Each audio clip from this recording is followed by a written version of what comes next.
விடியற்காலையின் மெல்லிய ஒளியில் சீர்காழி அமைதியாக விழித்தெழுந்தது.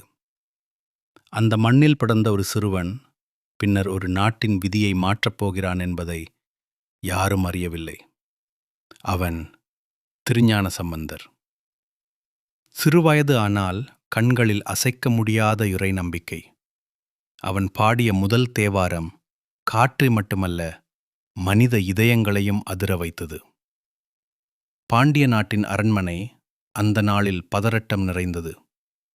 அரசர் தளர்ந்து அமர்ந்திருந்தார். அமைதியானால் பயமுள்ள அமைதி. அந்த வாசலைக் கடந்தான் ஒரு சிறுவன்.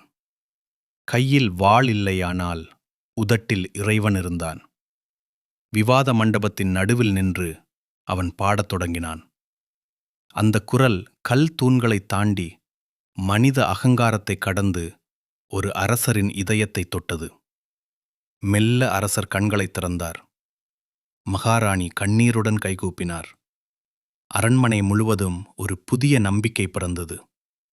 அது ஒரு வெற்றி அல்ல, அது ஒரு உயிர்ப்பூட்டல். ஒரு குழந்தை, ஒரு பாடல், ஒரு உண்மை, ஒரு அரசாட்சியை மாற்றியது. திருஞான சம்பந்தர் சொல்லும் செய்தி: உண்மையான சக்தி சத்தத்தில் இல்லை, அது பக்தியின் கண்ணீரில் உள்ளது.